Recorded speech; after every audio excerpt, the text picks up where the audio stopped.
नमस्कार। साहित्य तक के बुक कैफे के एक दिन एक किताब में मैं जयप्रकाश पांडे आपका स्वागत करता हूं। आज मैं DNA पुरातत्व और वैदिक संस्कृति इस पुस्तक के साथ उपस्थित हूँ। इसके लेखक हैं दिव्येंद्र त्रिपाठी। दिव्येंदु त्रिपाठी रांची से उन्होंने पढ़ाई लिखाई की। वास्तु दैवज्ञ, महामहोपाध्याय, ज्योतिष सम्राट, वास्तु मार्तंड, इस तरह की उपाधियां उन्होंने पाई हैं। व्यवहारिक एवं वैज्ञानिक वास्तुशास्त्र, DNA पुरातत्व और वैदिक संस्कृति, जिस पुस्तक की मैं चर्चा कर रहा हूँ।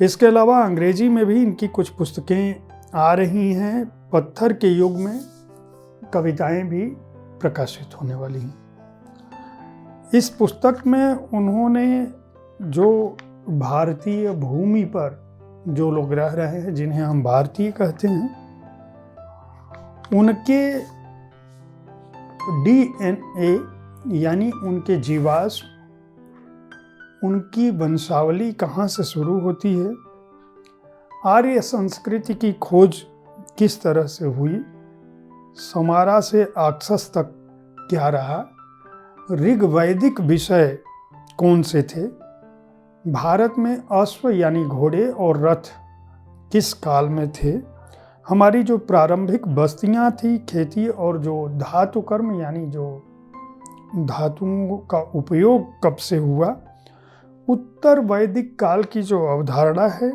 वैदिक देव मंडल कौन से हैं और जो हिंद यूरोपीय मंडल है वो क्या है।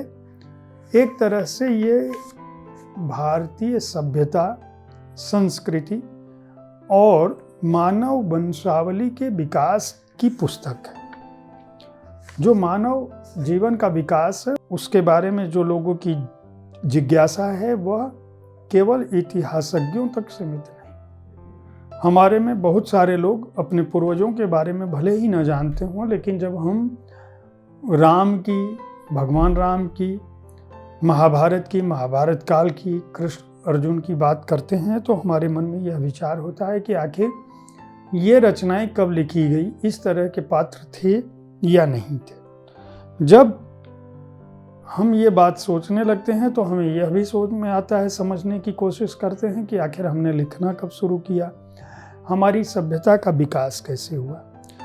इसको लेके अलग अलग तरह के विज्ञान हैं, अलग अलग तरह की बातें कही गई हैं, अलग अलग तरह के विचार हैं। कुछ लोग कहते हैं कि हम जो भारतीय तीखे नैन नक्श के लोग हैं, गोरे लोग हैं, ऊंचे लंबे कद के लोग हैं, वो बाहर से आए, अतिक्रमण उन्होंने किया, यानी आर्यों ने अनार्यों पर आक्रमण किया। लेकिन धीरे धीरे यह बात हुई कि नहीं, आर्यों का विस्थापन हुआ होगा, लेकिन उन्होंने आक्रमणकारी की भूमिका में भारत भूमि पर नहीं आए होंगे। इसी तरह से जो हमारी नदी घाटियों पर जो सभ्यताएं पनपी, सिंधु से लेकर गंगा के किनारे तक, वो कैसे उन सभ्यताओं का विकास हुआ, किस तरह से वे सभ्यताएं आई। इसी तरह से हमारे जो वैदिक काल के ग्रंथ हैं, वेद पुराण हैं, उनमें जो देवताओं का आख्यान था, या जो हम ब्रह्म की बात करते हैं, ब्रह्म और आत्मन की बात करते हैं, वे किस तरह से आगे बढ़े।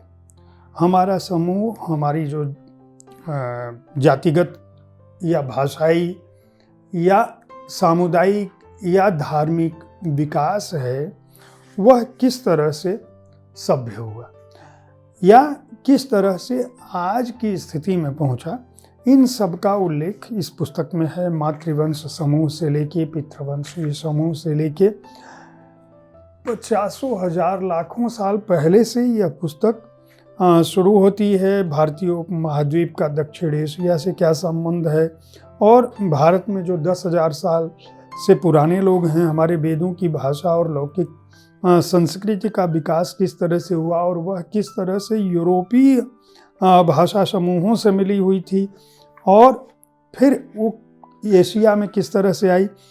आर्यों के विस्थापन के अलावा कुछ ऐसे भी लोग हैं जो मानते हैं कि ये आर्य संस्कृति का विकास इसी भूमि पर हुआ, कहीं बाहर से नहीं आए। और इसके पीछे जो अवधारणाएं हैं, अग्नि का उपयोग किस तरह से हुआ, सरस्वती नदी के बारे में जो ऋग्वेद के काल संदर्भ में कही जाती है, समारा से अक्षस तक की जो सभ्यता है उसके बीच किस तरह का लगाव है। समारा संस्कृति को लें तो 5000 ईसा पूर्व उसका काल माना जाता है।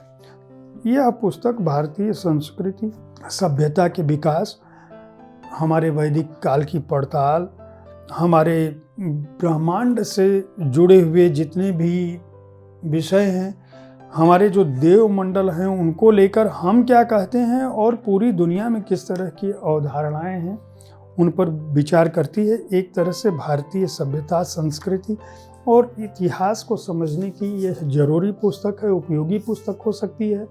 सर्व भाषा ट्रस्ट ने इस पुस्तक को बहुत मेहनत से, श्रम से प्रकाशित किया है।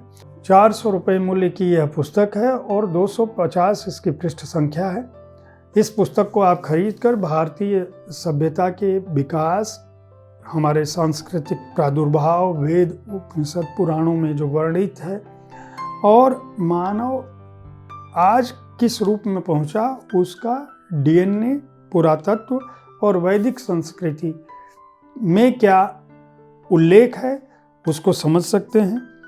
उम्मीद है साहित्य तक का यह एपिसोड आपको पसंद आया होगा। इस कार्यक्रम में आप किस तरह की पुस्तकों की चर्चा चाहते हैं, इनके बारे में अपनी राय से हमें ज़रूर अवगत कराएं। हम विविध विधाओं की पुस्तकों के साथ इसलिए आपके पास पहुंचते हैं कि आप अगर पढ़ने के शौकीन हैं तो आपको अलग अलग विषयों पर पुस्तकें मिल सके ताकि आप अपनी पसंद की पुस्तकों का समुचित सही ढंग से चुनाव कर सकें। कल ठीक इसी समय ऐसी ही किसी एक पुस्तक के साथ मैं फिर आपके सामने उपस्थित होऊंगा। तब तक देखते रहें साहित्य तक। धन्यवाद।